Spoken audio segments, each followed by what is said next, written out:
In this final episode, I want to talk about two things. Number one is transcription and how you can benefit a lot from transcribing other people's solos. And two, I want to talk about ways to keep practicing giant steps in the future forever. So, number one, transcription.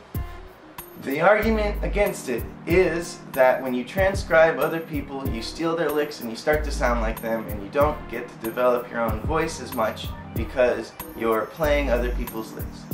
And I want to disagree with this philosophy because I think that although you do start to sound like other musicians at first when you transcribe and learn solos, what ultimately happens is, if you keep working consistently on transcribing a bunch of solos over time, listening to new music and growing as a person, what happens is you start to sound like a collage of all your influences. And that collage, imagine them all of your different influences melting together and then becoming this very different, kind of hard to pin what exactly it is, kind of sauce of your influences.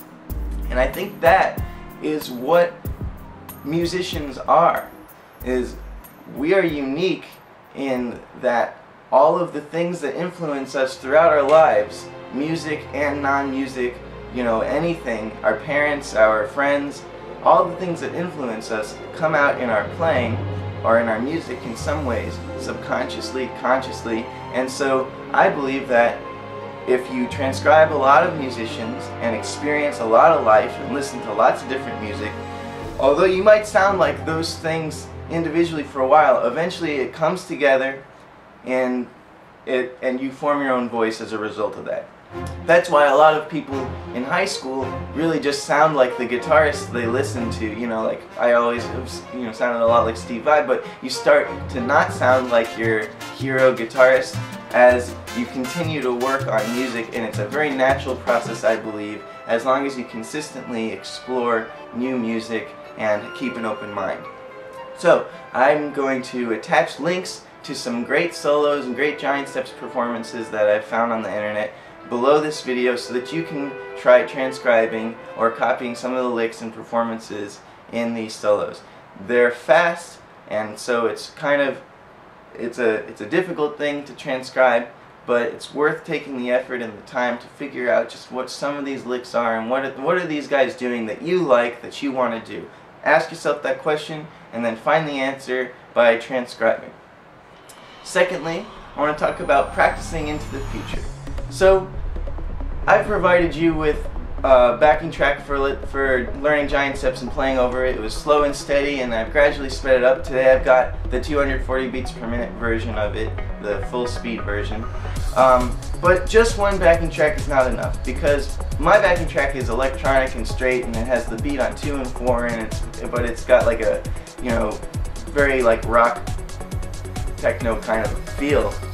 And getting good at playing over this backing track is great, but what happens is if you start to play with other people and there's variation on that feel, and let's say you're at swing or you're playing like a bebop feel or it's Latin or something, it'll be a completely different experience, and you might lose your place in the song and it might feel really weird. So it's important to practice over lots of different backing tracks, not just the one I provided you with, but there's lots of them on YouTube. There's a couple good ones. I'll have links to those too.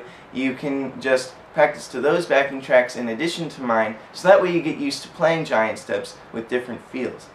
And when you practice in the future, I would definitely go through all the stuff in the lessons so far and keep working on them, because there's so much material that really takes a long time to get down. It's not just a 1-week lesson. Those things in this lesson series take many months to really master, and I haven't mastered most of them yet.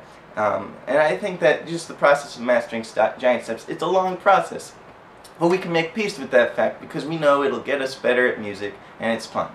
So, in the future, as you continue to practice playing over all these backing tracks, try a few things. Try playing as sparse as possible, then try playing as busy as possible. Okay, so as sparse means just like quarter notes, whole notes, or half notes. It's really hard to do whole notes because the the keys change so fast. If you hold one note for too long, it ends up being in the wrong key. But try, sparse solos, then very busy solos, and then try atonal solos where you don't think about the changes at all. Then try solos where you stick very strictly to chord tones. And then, finally, once you've memorized the changes in such a way that it's internalized and you don't have to look at a sheet while you play giant steps and you can just improvise, start trying to improvise just by ear and forget what chord you're on, forget what key we're on. Try to let it go and see what happens if you feel your way through. If you've been doing all the lessons and you've been practicing a lot, I believe that it doesn't take that long to get to a point where you can go more with instinct playing through these changes, even though they're very complex. I'll leave you with that and let you experiment with all different kinds of strategies for improv. So, good luck. Thank you so much for following this series. It's been incredible to get your feedback and work on this really crazy piece with other people, and I hope it helps you.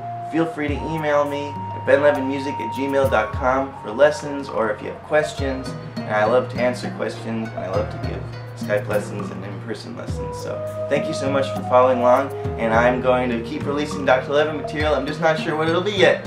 Have a great, till next time, have a great